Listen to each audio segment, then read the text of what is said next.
Hello friends, sure success academy Surajpur channel पर आपका स्वागत है। फ्रेंड्स, इस वीडियो में बाल विकास एवं शिक्षा शास्त्र से संबंधित विकास की अवधारणा टॉपिक का एमसीक्यू पार्ट 3 लेकर के आया हूँ। इससे पहले पार्ट 1 और पार्ट 2 बन चुका है, तो जो नए साथी जुड़े हैं वे उस वीडियो को देख लें, फिर इस पार्ट 3 को देखें ताकि आपकी जो प्रैक्टिस है वो बेहतर हो सके। फ्रेंड्स, बिना देर किए चले चलते हैं प्रश्नों की ओर। हमारा प्रश्न है, वह अवधि जो वयस्कता के संक्रमण की पहल करती है उसे क्या कहते हैं? वह अवधि जो वयस्कता के संक्रमण की पहल करती है उसे क्या कहते हैं? ऑप्शन है किशोरावस्था, मध्य बाल्यावस्था, पूर्व क्रियात्मक अवधि या बाल्यावस्था की समाप्ति। फ्रेंड्स, इस प्रश्न का सही आंसर हो जाएगा ऑप्शन नंबर ए, किशोरावस्था। अगला प्रश्न देखते हैं, निम्नलिखित में से कौन विकास के व्यापक आयामों का सही पहचान करता है? ऑप्शन है शारीरिक, संज्ञानात्मक, सामाजिक और संवेगात्मक। ऑप्शन बी संवेगात्मक, बौद्धिक, आध्यात्मिक एवं स्व। ऑप्शन सी शारीरिक, व्यक्तित्व, आध्यात्मिक एवं संवेगात्मक। ऑप्शन डी सामाजिक, शारीरिक, व्यक्तित्व एवं स्व। तो इस प्रश्न का सही आंसर हो जाएगा ऑप्शन नंबर ए, शारीरिक, संज्ञानात्मक, सामाजिक और संवेगात्मक। अगला प्रश्न देखते हैं, निम्नलिखित में से कौन सा विकास का सिद्धांत नहीं है? विकास का सिद्धांत नहीं पूछा है, ठीक है।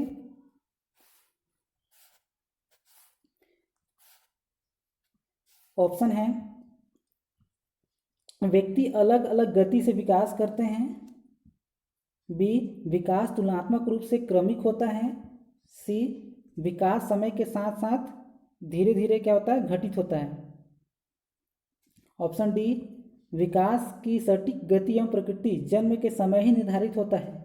तो इनमें से जो ऑप्शन ए, बी, सी है ये क्या है, विकास के सिद्धांत हैं और हमें नहीं पूछा है, तो इसका सही आंसर हो जाएगा ऑप्शन नंबर डी, विकास की सटीक गति एवं प्रकृति जन्म के समय ही निर्धारित होती है, ऐसा नहीं है भाई। चलिए अगला प्रश्न देखते हैं,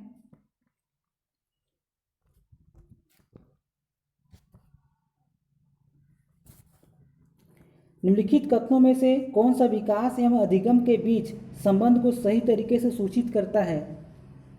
प्रश्न है, निम्नलिखित कथनों में से कौन सा विकास एवं अधिगम के बीच संबंध को सही तरीके से सूचित करता है?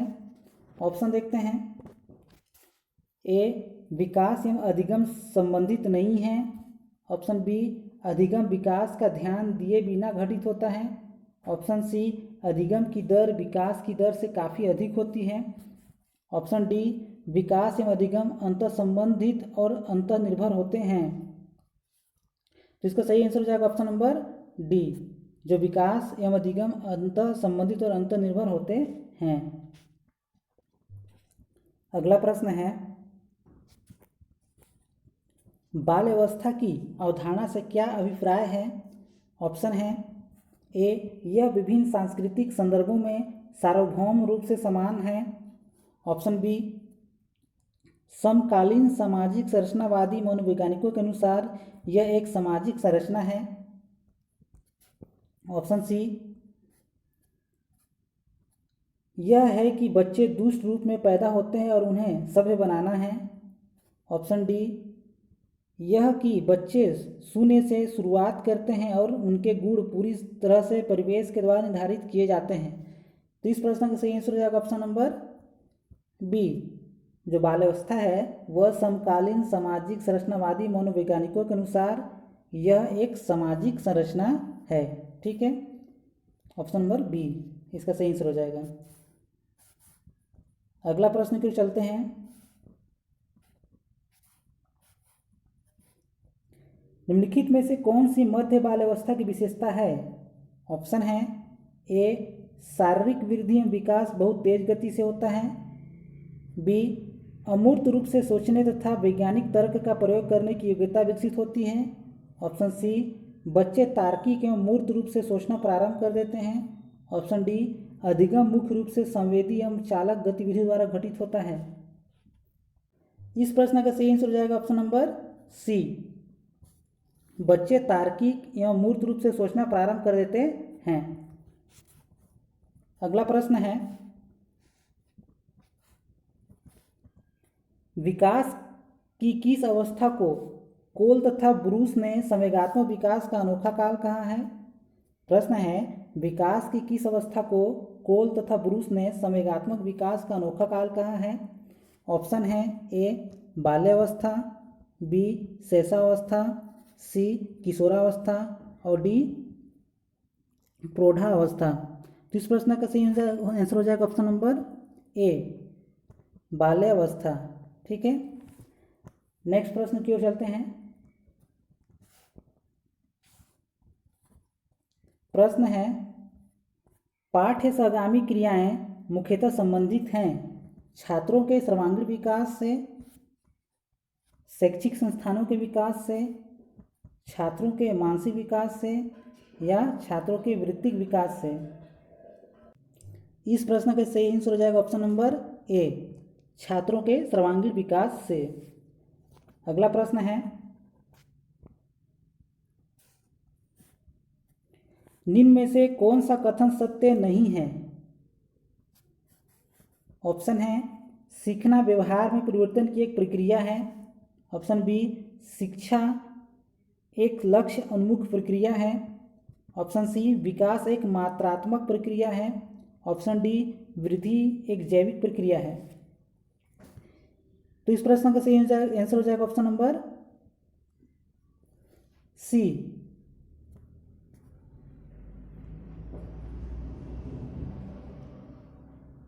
ऑप्शन नंबर सी विकास एक मात्रात्मक प्रक्रिया है। अगला प्रश्न है,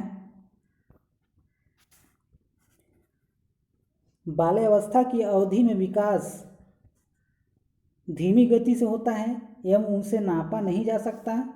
बी, बहुस्तरीय और मिश्रित होता है।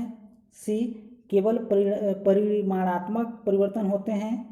डी, अनियमित और असंबद्ध होते हैं। तो इस प्रश्न का सही आंसर हो जाएगा ऑप्शन नंबर बी, जो बाल्यावस्था की अवधि में विकास बहुस्तरीय और मिश्रित होता है। अगला प्रश्न है,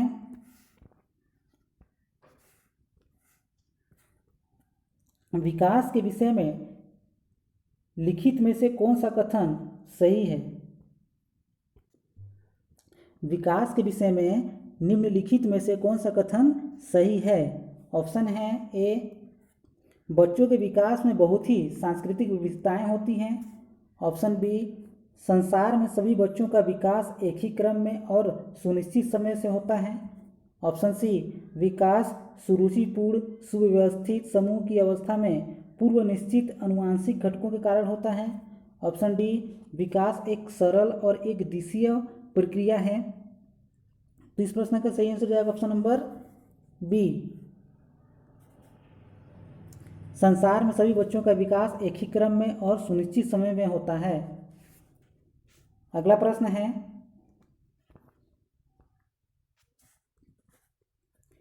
शीर्षगामी सिद्धांत विकास के किस क्षेत्र पर लागू होता है? प्रश्न है, शीर्षगामी सिद्धांत विकास के किस क्षेत्र पर लागू होता है? ऑप्शन है ए, गामक विकास, बी, भाषा विकास, सी, संज्ञानात्मक विकास और डी, नैतिक विकास। तो इस प्रश्न का सही आंसर हो जाएगा ऑप्शन नंबर ए, गामक विकास। अगला प्रश्न है, विकास खाली स्थान है। ऑप्शन है ए, एक आयामी, एक दिशीय, सी है में बदलाव किया जा सकता है, डी, आनुवंशिकता द्वारा पूर्ण रूप से पूर्व निर्धारित। तो इस प्रश्न का आंसर हो जाएगा ऑप्शन नंबर सी। ठीक है, ये सी होगा, में बदलाव किया जा सकता है। मतलब विकास में क्या किया जा सकता है? बदलाव किया जा सकता है। अगला प्रश्न है,